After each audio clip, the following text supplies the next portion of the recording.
Hello everyone, and welcome back to my channel. Today we are going to one of my favorite annual events in Chelsea, which is the Chelsea in Bloom event. It's actually part of the Chelsea Flower Show. Now, the Chelsea Flower Show is a ticketed event, and I think it runs through the end of this weekend.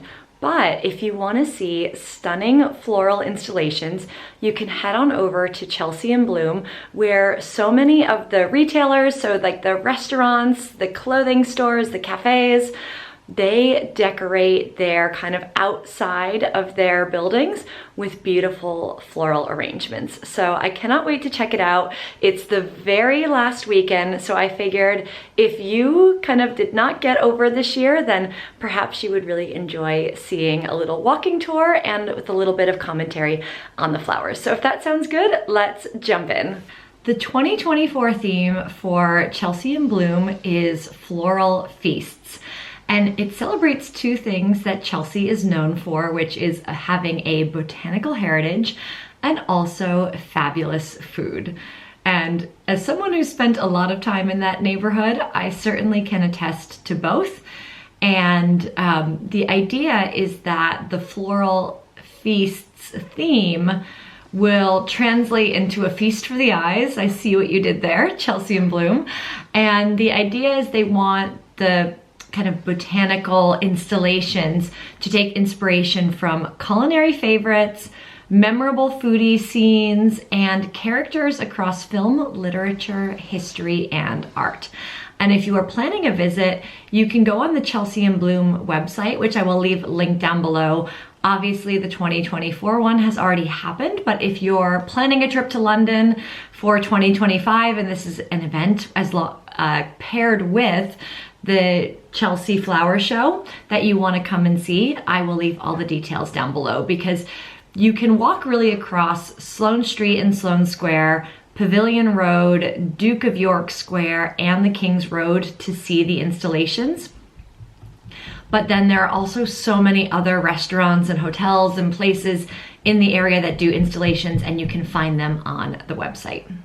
Another thing I wanted to mention before I jump into showing you the gorgeous floral installations from this year is that a running theme over the past few years is that Chelsea in Bloom, like, the secret is out.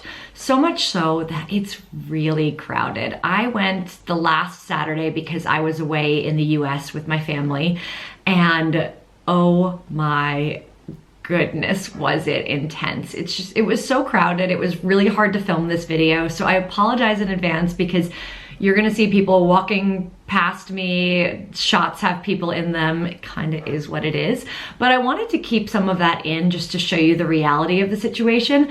I think in a perfect world, I would get up at like the crack of dawn and go see all the floral installations, but jet lag just was not allowing me to do that. So I went at 4 p.m. on a Saturday thinking maybe people will be heading out for dinner soon.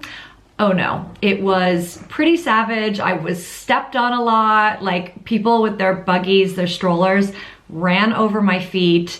Everyone's kind of elbowing their way in to get a picture in front of the installations. So what I would say is, if you are not good with big crowds, try and go first thing in the morning or in the middle of the work week when it's not going to be so crowded. I would say avoid the weekends. And if you do go in a peak time, just be aware. You can see in this video what that's like. Just consider yourself warned. But with that said, I still spent about a minute or two at all the installations. I got some nice footage, so let's jump in and show you some of my favorites this year. So outside of Azura restaurant, there was the coolest Lady and the Tramp floral sculpture. I didn't get a lot of footage of this one, but it was really special. Next up was Hackett, which always does an incredible job with their Chelsea in Bloom displays, and this year was no different. They were actually inspired by some of the summer garden parties and did a kind of full Sunday roast, cakes. Everything was so intricate with the floral details. I was really impressed by it. Next up, I turned the corner into kind of the entrance of Pavilion Road, and in this area, they always do an incredible standalone sculpture, and this is put on by the Chelsea in Bloom organizers. And this one almost looked like a gigantic candy floss bush cloud, and it was really whimsical. There's always something spectacular here, and this was just supposed to trigger whimsy, childhood, joy, and was definitely one to check out.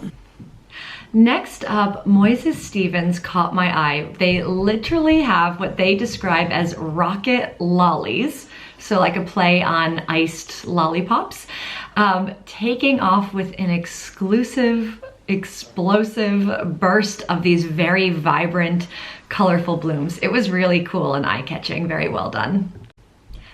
Next up was the White Company, which I don't actually really remember the White Company doing installations for Chelsea in Bloom, so this was a treat. They stuck with their namesake white with all these kind of white and off-white blooms. Very rustic, very natural, very within their brand ethos.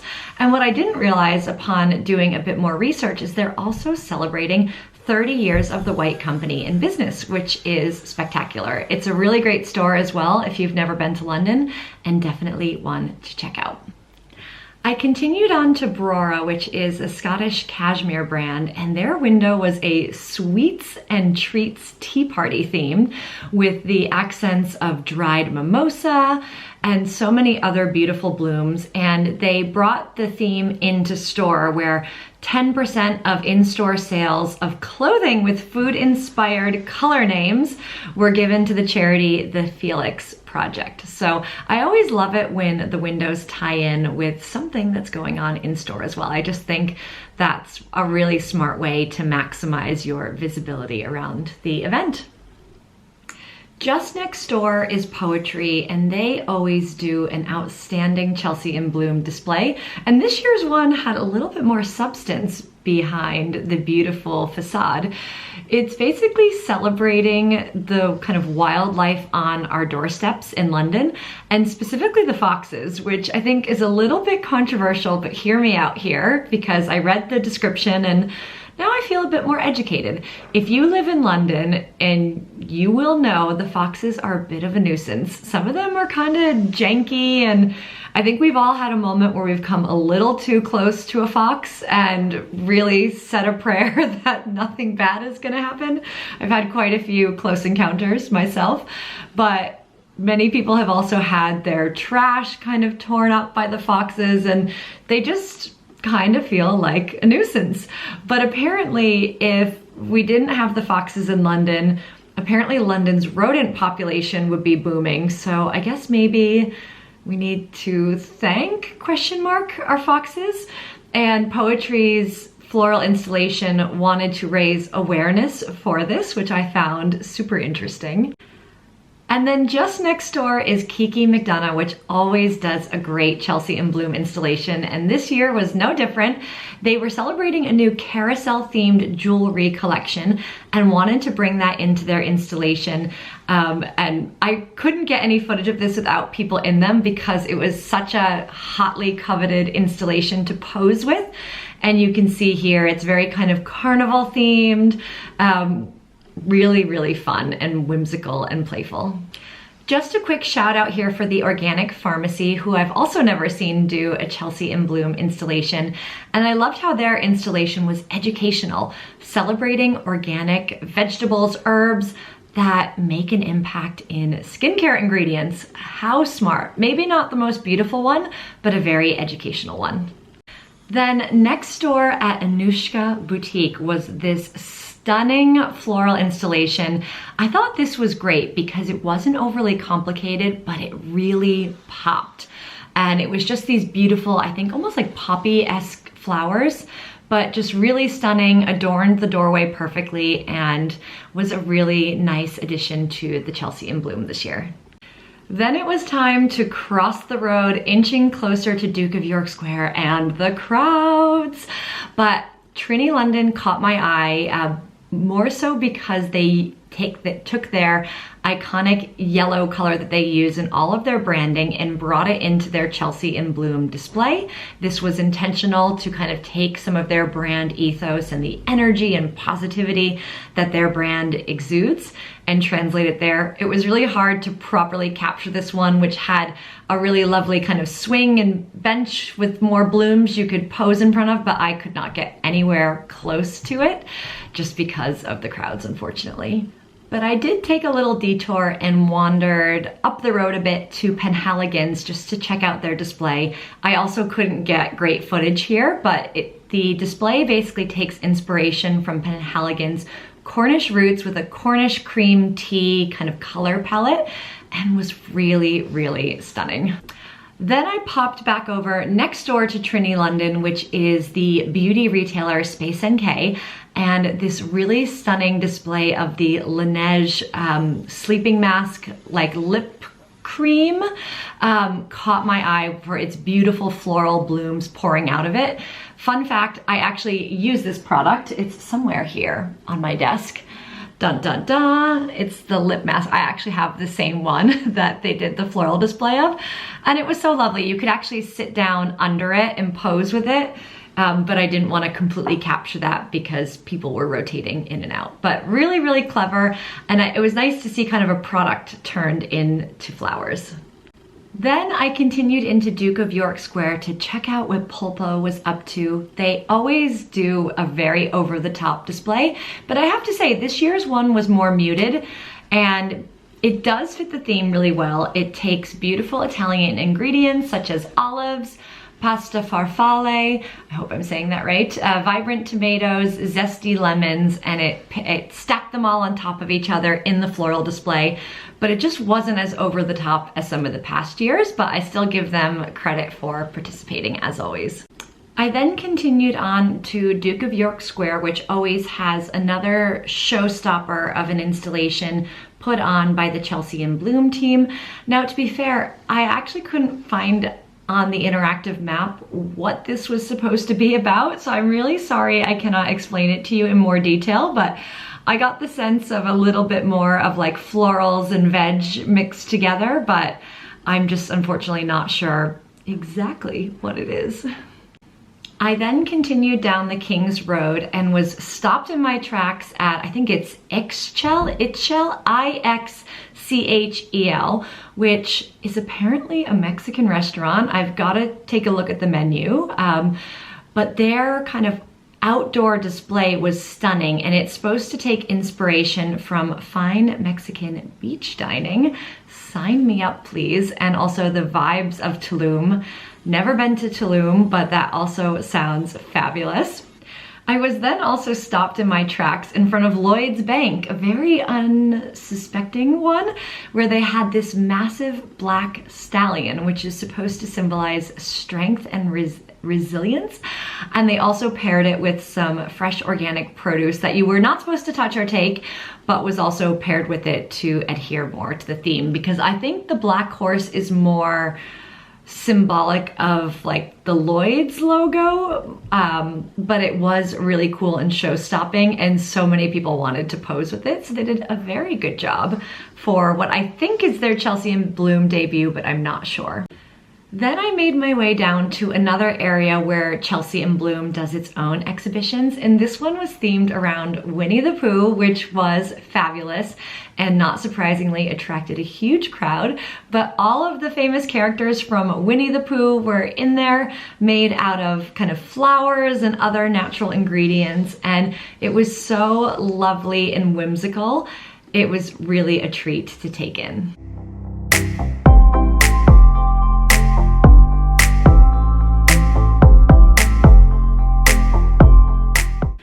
Then I was also stopped in my tracks in front of another newcomer, I think, to the Chelsea in Bloom scene called Granado, which took inspiration from Carmen Miranda and actually created this huge, I guess, recreation of like her eyes up through this incredible headpiece. It was spectacular. spectacular. And basically the reason for using her is that she represents Brazilian nature and culture, and her famous costumes and headpieces were created with tropical fruits and flowers for her shows and her movies. This was a really cool and creative out of the box one, so well done. I next stopped at Sticks and Sushi, which always does a great job with their installation, and it's always a notoriously hard one to get pictures and filming of. So the theme for Sticks and Sushi was to reflect their mix of Japanese cuisine with Nordic touches. And if you look at the top of the restaurant, there's a fishing boat, which reflects their heritage, and it's casting a net to capture grilled sticks and sushi. I mean, how clever is that? And there are 9,000 stems used in total in the installation. So, wow. I then made my way over to Anthropologie, which had partnered with a company called Lady Garden to create a series of oversized strawberries, and they were so cool looking. It was a little hard to see from the outside, so I went into the store. I mean, I love shopping at Anthropologie anyway, and it was so cool to look at the strawberries up front, and the inspiration was strawberry fields forever. How appropriate in the British summer season. I really loved it. I then went a few blocks out of my way specifically with the intention of going to see the Ivy Chelsea Garden. Now the Ivy Chelsea Garden and actually the Ivy Asia always have really wonderful installations for Chelsea in Bloom, and I couldn't find a description officially of what their theme was this year, but up close it was ballerinas, and they were really well done. So that was quite cool to see. I then made a U-turn to hit the other side of the street because let me tell you, when I go for my Chelsea in Bloom walks, I leave no bloom unturned. And I ended up at Pizza Express of all places. I never really clocked them doing interesting installations in the past, but this year's was really cool. And true to their name, they did margarita pizzas in flower form, which were so well done. I then found myself in front of Rixo, which really pulled out all the stops for their installation, which was appropriately called British Royal Tea. See what they did there.